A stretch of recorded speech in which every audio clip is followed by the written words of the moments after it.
It is May 27th, 2021. This is Bill Apter, and down here in Apter's Alley, and thanks for tuning in. And I just got finished watching the first episode of what I have watched of this season's compelling Vice TV series, The Dark Side of the Ring. I have DVR'd the rest of the season so far, and in the next few weeks or week coming, I will give you my take on some of these episodes, because I've been around, as you know, for years, and I've known all these guys. So tonight I watched the episode with about Jim Hellwig, the man who became the phenomenal star, the Warrior, the Ultimate Warrior.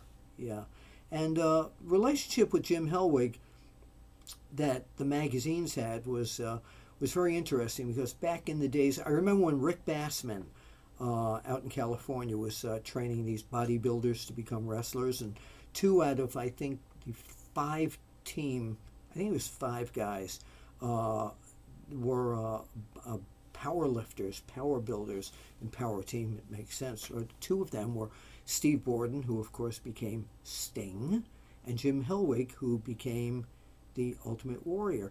And I remember Rick used to always send pictures and try and get us to do interviews. And I'm pretty sure we interviewed Steve Borden, and we never got around to interviewing Jim Hellwig. From what I understood, he was just like, wasn't into it at that point. When he went to the Mid-Southern Territory with Steve Borden, and they became the Blade Runners, we got lots of pictures from our photographers down there, ran lots of stories.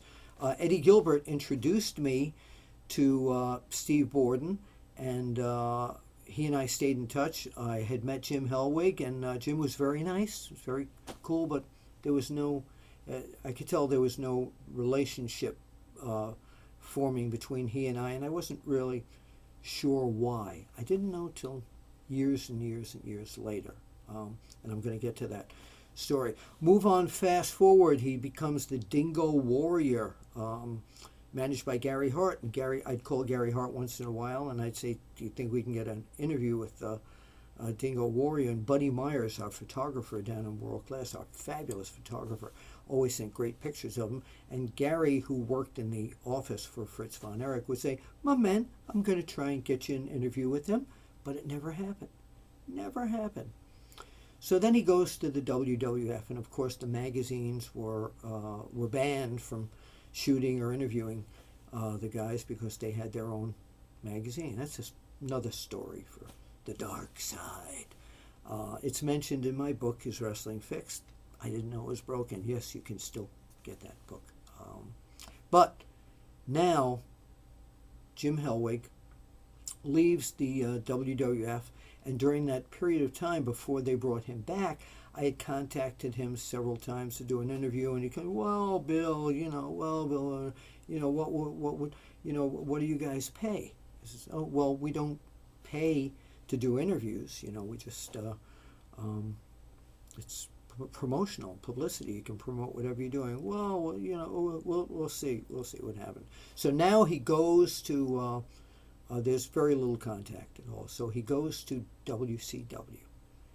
And it winds up at a period of time when we were giving out awards, and we had the plaque made up for, it was either Inspirational Wrestler of the Year or Comeback of the Year, something. It was a plaque that we were going to give him. And I remember going to the show that night with the plaque.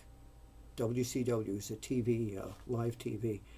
And I had seen Eric Bischoff, and I said, "We have this plaque for Warriors." "Oh, it's great, and I hadn't seen Warrior, and then he came out of the dressing room, and I said, "Hey, listen, I'd like to pose you for the magazine. We have a plaque for you, etc." And again, I don't remember what the plaque was or what the occasion was, but we figured put him on the cover with a plaque, sell magazines.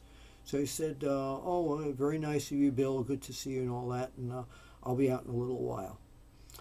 So I'm standing there talking to some of the wrestlers, and Hulk Hogan comes out of the dressing room, and he says, "Hey man, can I talk to you for a minute?" I said, "Sure." He says, Warrior's not going to go for it. I said, what do you mean? He said, well, you want him to pose, right, for the cover, and you got a plaque for him. And he says, wants to know how much you're going to pay. I said, oh, okay. I said, well, we don't pay. And Hulk says, I know. He says, I've been on your covers forever. And he says, I try to talk to him, man, telling him this great publicity, to get his career back up and going and all that, but he's not going to do it. So I said, well, is he coming back out? He says, he didn't want to really discuss this. So I saw him later on that evening. He just said, hey, Bill, Hogan told me that guy's not going to go for it. That's it. So it never happened. Never happened. It turned out that he wanted to get paid for it, and that wasn't the rule in the magazine. I got to see him probably, and I don't remember what the occasion was, in another territory, someplace or a convention, something where he was doing an appearance, and he was very cordial to me, and we never discussed that other incident. Several of our photographers had told me through the years that he did mention that he'd like to get paid for it, and I'm not condemning him for it. That was his business. So very sad ending though to his life, wasn't it? I mean, he tried to make amends with everybody. I was not there the night that he made his speech at the Hall of Fame, but just a sad, like Jim Ross said, the storybook ending to his life, where he came back and made amends with Vince McMahon and Jake the Snake Roberts, and then came out and talked to the fans, and the next day he was gone. Unbelievable. So if you have something you'd like to say about The Ultimate Warrior, I'm sure we'd all like to read it right here on OneWrestlingVideo.com. And again, I'll be catching up with the other episodes of the Dark Side of the Ring on Vice TV. It's a really good series. And by the way, I've really been enjoying all the A&E biographies. I really have.